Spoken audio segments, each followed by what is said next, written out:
Her Excellency Vjosa OSMANI-SADRIU'ya, the President of the Republic of Kosovo.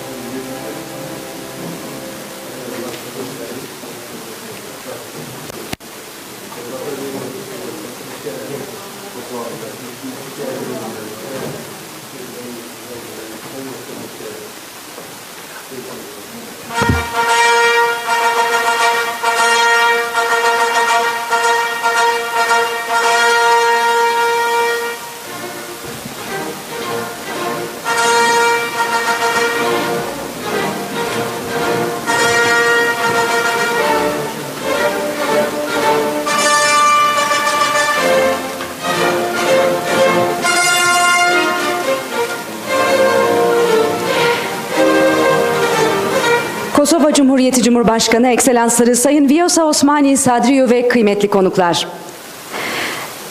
Her Excellencies Vjosa OSMANI-SADRIU'ya, the President of the Republic of Kosovo, and distinguished guests. You are all welcome to Honorary Doctorate Degree Conferment Ceremony of Ankara University.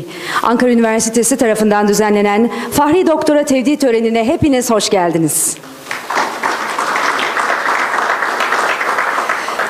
Bugünkü törenimiz aynı zamanda iki dost ülke Kosova ve Türkiye arasındaki tarihi ve kültürel bağları temsil ediyor.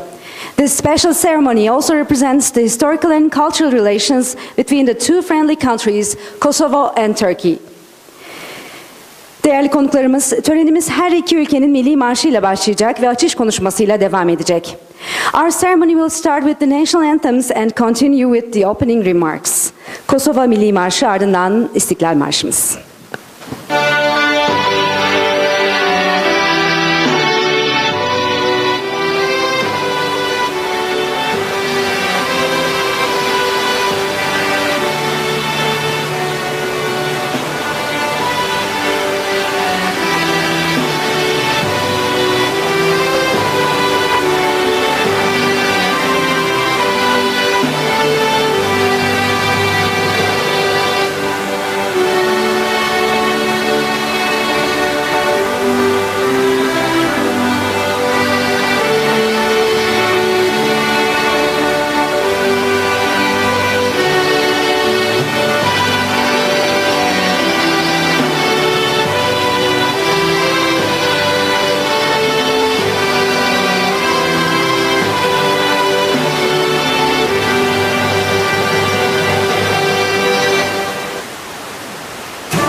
Sayın Cumhurbaşkanı, değerli konuklar, Her Excellency, Madam President and distinguished guests, törenimiz açış konuşmalarıyla başlıyor.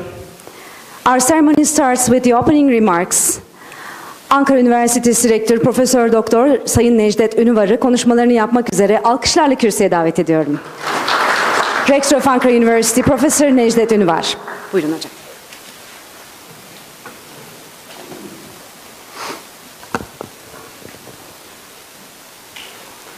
Kosova Cumhuriyeti Cumhurbaşkanı Sayın Vjosa OSMANI-SADRIU, değerli eşleri Sayın Yarbay Brindon Sadriu, Türkiye Kosova Parlamento Arası Dostluk Grubu'nun çok değerli başkanı, başkan yardımcısı Kosova'dan teşrif eden değerli milletvekili, sayın büyükelçiler, Dışişleri Bakanlığı'nın kıymetli temsilcileri, Ankara Üniversitesi mensupları ve kıymetli konuklar, Kosova Cumhurbaşkanı Sayın Vjosa OSMANI-SADRIU'ya Ankara Üniversitesi Fahri Doktora Tevdi töreni vesilesiyle sizlerle bir araya gelmiş olmaktan duyduğum mutluluğu ifade eder. Tüm katılımcılarımızı sevgi, saygı ve muhabbetle selamlarım. Her Excellency, the President Vjosa OSMANI-SADRIU'ya, Honorable First Gentleman Lieutenant Colonel Bryndon Sadriu, Chair of Turkey-Kosovo Parliamentary Friendship Group, Honorable Deputy from Kosovo, dear Ambassadors, distinguished members of the Ministry of Foreign Affairs of Turkey, members of Ankara University and distinguished guests. I'd like to express my pleasure to be here with you at the honorary doctorate degree conferment ceremony of Ankara University, the President of Kosovo, Vjosa OSMANI-SADRIU, and I would like to greet all the participants with my sympathies and respect.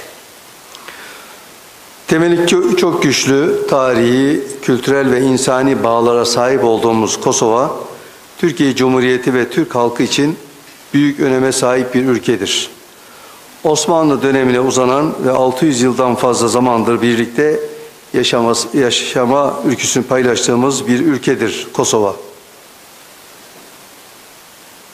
Kosovo is a country of great importance for the Republic of Turkey and the Turkish people with respect to our strong historical and cultural ties.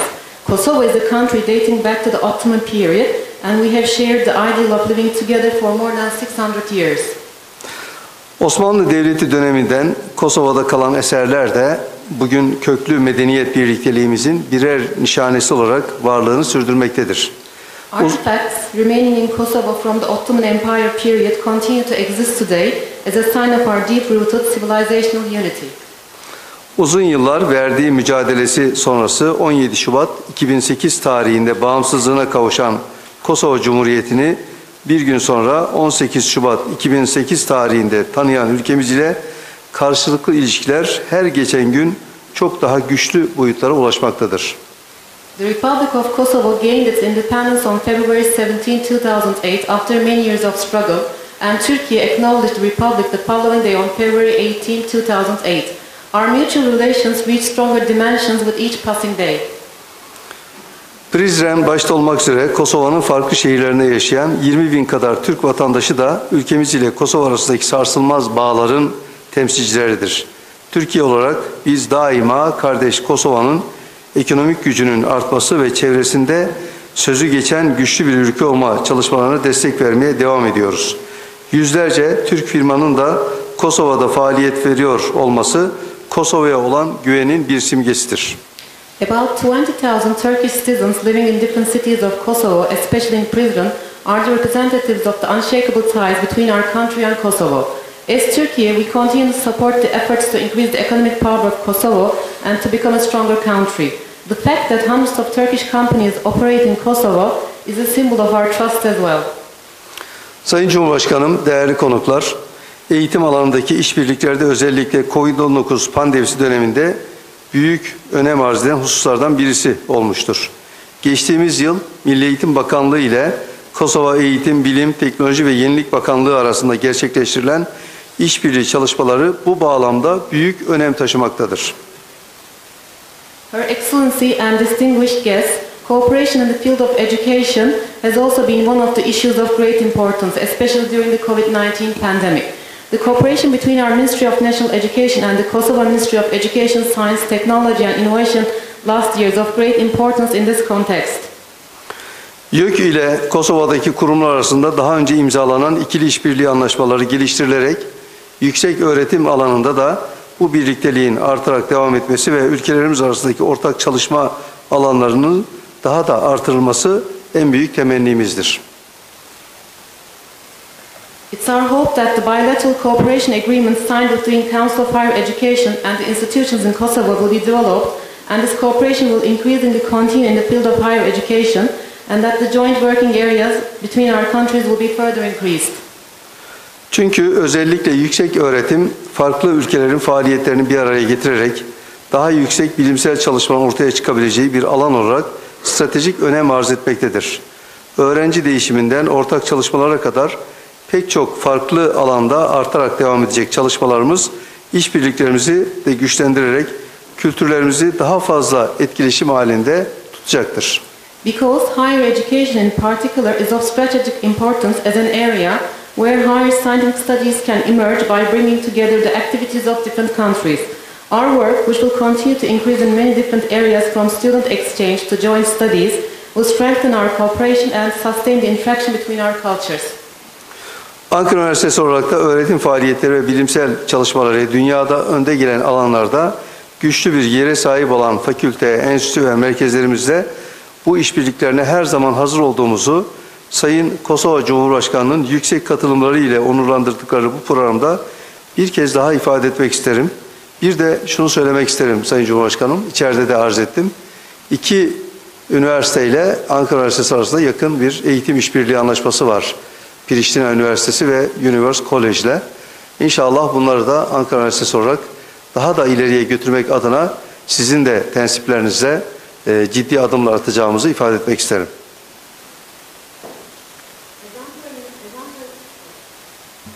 The mic was off, sorry. As Ankara University, I'd like to express once again in this program, honored with the high participation of the President of Kosovo, that we're always ready for this cooperation with our faculties, institutions and centers, which have a strong place in the world with their teaching activities and scientific studies. I also would like to mention that we have two MOUs with two universities from Kosovo, Pristina University and University College. I hope to continue our collaborations and strengthen those activities. Ankara Üniversitesi olarak Kosova Cumhurbaşkanı Sayın Vjosa OSMANI-SADRIU'yu Ankara Üniversitesi'nde ağırlamaktan ve kardeş Kosova'nın genç ve vizyoner Cumhurbaşkanı'na Fahri Doktora Tevdi etmekten onur ve mutluluk duyduğumuzu bir kez daha ifade etmek istiyorum. Tekrardan Türkiye'ye, Ankara Üniversitesi'ne hoş geldiniz diyor. Tüm katılımcılarımızı sevgi, saygı ve muhabbetle selamlıyorum. As Ankara University, I'd like to express once again that we are honored and delighted to host the President of Kosovo, Vjosa OSMANI-SADRIU'ya, and to actualize an honorary doctorate degree conferment ceremony. Welcome to Ankara and welcome to Ankara University. I also would like to greet all the distinguished participants with my sympathies and respect. Çok teşekkür ediyorum. Hoş Thank geldiniz. You very much. Thank you Mr. Rector. Rektörümüze açış konuşmaları için çok teşekkür ediyoruz. Sayın Cumhurbaşkanı, kıymetli konuklar, Her Excellency Madam President and distinguished guests. Ankara Üniversitesi Senato kararıyla Kosova Cumhuriyeti Cumhurbaşkanı Sayın Vjosa OSMANI-SADRIU'ya Fahri Doktor unvanı verilmesi kararlaştırılmıştır. With the decision of the Senate of Ankara University, it has been decided to honor the President of the Republic of Kosovo, Her Excellencies Vjosa OSMANI-SADRIU with the honorary doctorate degree. Öncelikle Fahri Doktor unvanına layık görülen değerli konuğumuzun özgeçmişlerini takdim etmek istiyorum. Ardından Hukuk Fakültemiz Dekanı değerli hocamız Muharrem Özen Senato kararını okuyacak. First of all, I'd like to read the resume of Madam President in Turkish, and then the Senate decision will be read by our Dean of Faculty of Law, Professor Muharrem Özen. Vjosa OSMANI-SADRIU 1982'de Kosova Cumhuriyeti'nin Mitrovica kentinde doğdu. İlkokulu ve liseyi Mitrovica'da bitirdi. Priştina Üniversitesi Hukuk Fakültesinden mezun olurken yüksek lisans ve doktora çalışmalarını Amerika Birleşik Devletleri'nin Pensilvanya eyaletindeki Pittsburgh Üniversitesi'nde tamamladı. 5 dönem Kosova Cumhuriyeti Meclisi üyeliğine seçildi. Son seçimlerde Cumhurbaşkanı adayı oldu. Daha önceki dönemlerde Parlamento Dış İlişkiler Komisyonu'na, Avrupa Entegrasyon Komitesi'ne başkanlık etti ve Anayasa Reformu Komitesi'nin başkan yardımcısıydı. 3 Şubat 2020'de Vjosa OSMANI, Kosova Cumhuriyeti Meclisi'nin ilk kadın başkanı seçildi. 5 Kasım 2020'de 22 Mart 2021'e kadar sürdüreceği Kosova Cumhuriyeti Cumhurbaşkanı vekili oldu. 2006-2010 döneminde Genelkurmay Başkanı ve Hukuk İşleri ve Uluslararası İlişkiler Kıdemli Danışmanı olarak görev yaptı. Kosova Cumhuriyeti Anayasası'nın taslağının hazırlanmasından sorumlu komisyonda başkanı temsil etti. Kosova'nın bağımsızlığının ilanı ile ilgili olarak Uluslararası Adalet Divanı'nda görülen davada Kosova Cumhuriyeti Temsilci Heyeti'nin bir üyesiydi. Priştina Üniversitesi Hukuk Fakültesi'nde ve Amerika Birleşik Devletleri'nde Pittsburgh Üniversitesi'nde misafir öğretim üyesi olarak dersler verdi. Aynı zamanda Kosova'da, Avrupa'da ve Amerika Birleşik Devletleri'ndeki diğer üniversitelerde de tematik derslere hocalık yaptı. Pittsburgh Üniversitesi tarafından Shed Uluslararası Ödülü ile onurlandırılmıştır. Dünya Bankası ve Uluslararası Para Fonu Parlamenter Ağı Yönetim Kurulu üyesi ve Dünya Bankası ve IMF'nin Genç Milletvekilleri Yönlendirme Komitesi üyesidir. İngilizce, Türkçe, Sırpça, Hırvatça ve İspanyolca biliyor. Unvanı-SADRIU'ya ile evli olan ikiz kızların annesi. Sadriu Priştine'de yaşıyor. 4 Nisan 2021'de Kosova Cumhuriyeti Cumhurbaşkanı olarak göreve başladı. Kıymetli konuklarımız, törenimize şimdi de senato kararını okuyarak devam edeceğiz. Now it's time to read the decision of the Senate of Ankara University.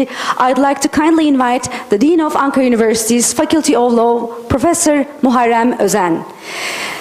Dekanımız Profesör Doktor Sayın Muharrem Özen'i alkışlarla davet ediyoruz senato kararını okuması için. Buyurun hocam.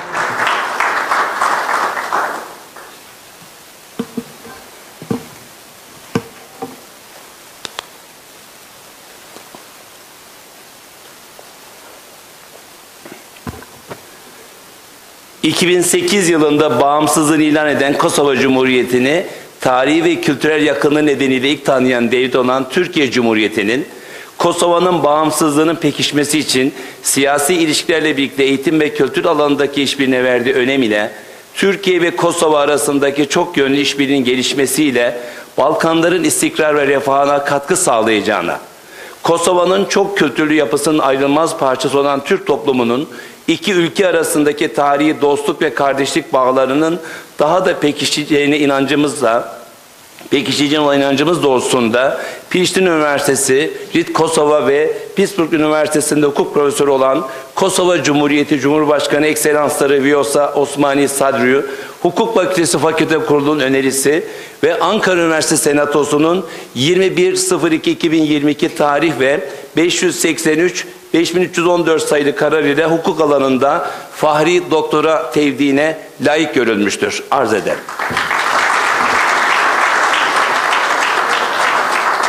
Teşekkür ediyoruz Sayın Dekanımıza. Ve şimdi sıra geldi Fahri Doktor unvanını almaya hak kazanan Sayın Cumhurbaşkanı'na binişini, nişanını, Fahri Doktora belgesini ve hediyesini takdim etmeye. Öncelikle Sayın Doktorumuz Profesör Doktor Sayın Necdet Ünvar'ı davet ediyoruz. Now it's time to present the honorary doctoral certificate to our honorable guest. And I would like to take this opportunity to invite Her Excellency Madam President Vjosa OSMANI-SADRIU'ya, President of the Republic of Kosovo. According to the practices of our ceremony, firstly the academic robe will be worn, then our rector will present the Medal of Ankara University, the honorary doctoral certificate and the gift of our university. Törenimizin teamülleri gereği rektörümüz öncelikle Sayın Cumhurbaşkanı'na binişini giydiriyor.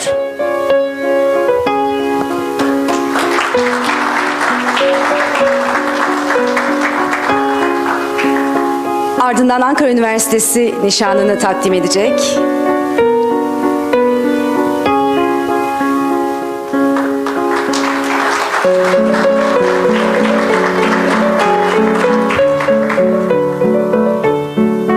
Ve sertifikasını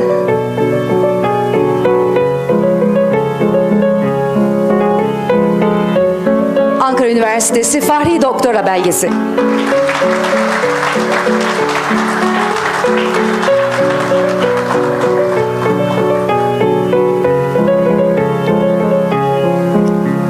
Ve Sayın Rektörümüz bugünün anısına Ankara Üniversitesi hediyesini Sayın Cumhurbaşkanı'na takdim ediyor.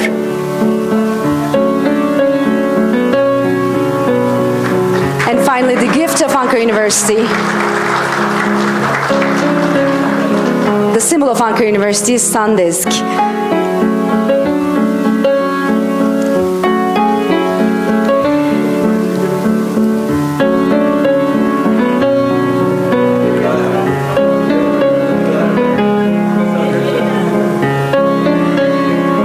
Sayın Rektörümüz doktora belgesini tekrar fotoğraf çekimi için takdim edecek Sayın Cumhurbaşkanı'na.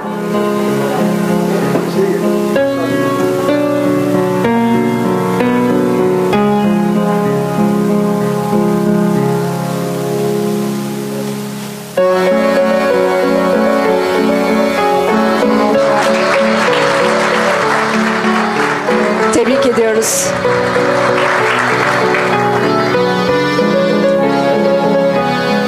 Osmani'yi kutluyoruz ve ekselanslarını kabul konuşmasını yapmak üzere kürsüye davet ediyoruz. It's my honor to kindly invite Her Excellencies, Madam President, to deliver her acceptance speech.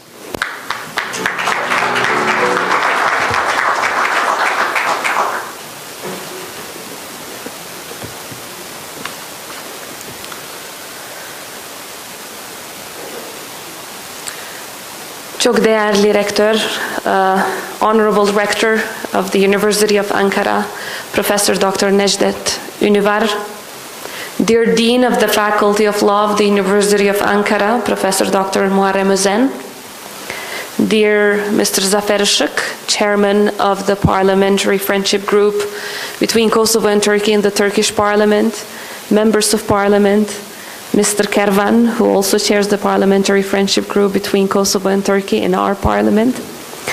Dear ambassadors, professors, ladies and gentlemen, Senate members, academic staff, and other personnel of the University of Ankara. I am truly honored to be here with you today. Herkese saygıyla selamlıyorum. Allow me to start by thanking Professor Unvanı for his very kind words. Receiving this recognition indeed marks a special milestone in my personal journey, but as I am here today accompanied by my colleagues, representatives of the Republic of Kosovo, by my family, the First Gentleman, and other friends and colleagues, I want to accept this degree and this honor on behalf of the people of the Republic of Kosovo and on behalf of my country. As I accept this award, I am reminded of the very essence of the unique bond between our people. As such, I will forever hold this award as a significant symbol of the friendly and honest relations between our two countries. Receiving the title honoris causa from the highly esteemed University of Ankara, one of the most renowned universities in Turkey and beyond, is certainly an honor but also a great responsibility. I want to pledge before all of you today that I will carry this title with great pride and commit to working hard to promote the values that stand at your very foundations. Çok teşekkür ederim yeniden. I have to admit that I always feel a special connection to university audiences, to students and academia representatives alike. I believe this passion derives from my academic background, given that for many years I have had the honor of teaching both in Kosovo as well as abroad. But it's mostly so because I am truly convinced that education has historically proven to be the real engine of change and societal transformations for the better. Universities are the most progressive institutional inventions of humankind. They are an indispensable force for human progress. The University of Ankara has played a pivotal role of integrating the core values of the Turkish Republic with the rich historical traditions of the Turkish nation. Many well-known personalities that have left deep marks in your nation's modern history have been educated precisely here, and many extraordinary and inspiring professors have given lectures in front of the audiences seated at this very hall or other areas of this building. It bursts my heart with pride that a significant number of Kosovar students have also had the opportunity to study at the University of Ankara, and many more are continuing their studies here as I speak. Not only have they learned from the best in this country, but they have also made sure to give back to the community here and to their country, the Republic of Kosovo, by making meaningful contributions across many areas and sectors. We have diplomats, including our chargé d'affaires at our embassy in Ankara, doctors, businessmen and businesswomen, academics, and others who have finished their studies at your university. They all represent a great and thriving part of our society, and this is indeed a profound and highly very valuable support for our country, for which I want to particularly thank the University of Ankara, rightly referred to as the Republic's Son of Sciences.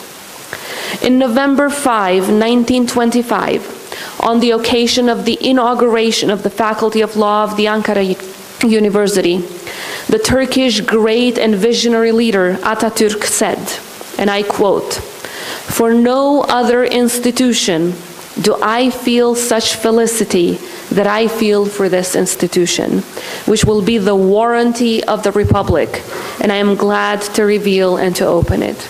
That is why it is a particular honor for me to receive this prestigious title from the Faculty of Law of Ankara University. Dear Rector, ladies and gentlemen, the relations between the Republic of Kosovo and the Republic of Turkey are strong, dynamic, and multi-layered. These relations stood the test of time, stand on strong foundations, and thrive on the values that we share and the common vision for peace and stability, as well as the joint objective for Euro-Atlantic integration of the Balkans. I shall emphasize at this point that the presence of Turkey, of a large number of Turkish citizens of Albanian ethnic origin, and the presence in Kosovo of a vibrant Turkish community is and will forever remain a strong bridge between our two countries. As many of you will know, the Republic of Kosovo became independent and sovereign after a very long and painful struggle for freedom, independence, and self-determination. During the war of 1998-1999, we were exposed to the most brutal campaign of ethnic cleansing that Serbia under Milosevic conducted against the people of Kosovo, amounting to genocide, war crimes, and crimes against humanity. Thanks to the NATO intervention in 1999, where Turkey played a particular role, our lives were saved, and our people were saved from a planned extermination. Turkey played a crucial role in supporting Kosovo's liberation in 1999, and it was among the very first countries to recognize our independence in 2008. Therefore, we will always share the gratitude towards Turkey for its indispensable support for our nation. Since the declaration of independence, Kosovo has reached tremendous progress despite many hurdles and challenges. Today, our country is a vibrant democracy which cherishes its multi-ethnic values, contributes to good neighborly relations, and strives for Euro-Atlantic integration of our country and our region. We pay a particular importance to our relations with the Republic of Turkey, as Turkey was and continues to be a key, but most importantly, a strategic partner for the Republic of Kosovo. Beyond the political and economic cooperation, I hope and believe and will actively contribute towards ensuring that the cooperation in the area of education will continue to flourish between our two countries. And I will personally engage to make sure that this happens.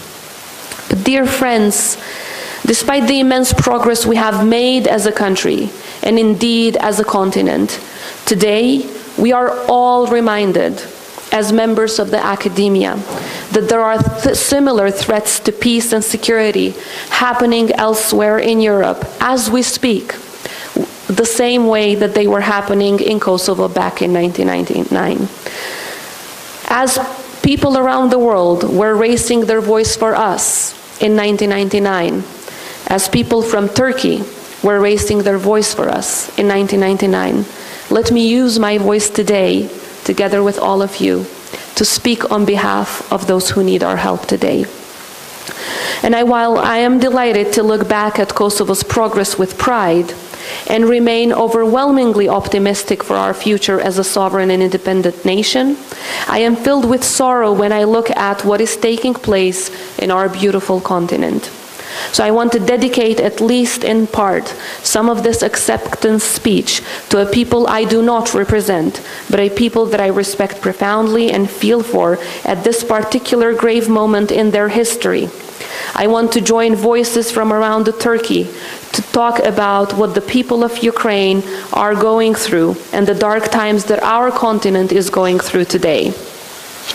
The flagrant assault on the sovereignty and territorial integrity of Ukraine by Russia has rightly shocked the world.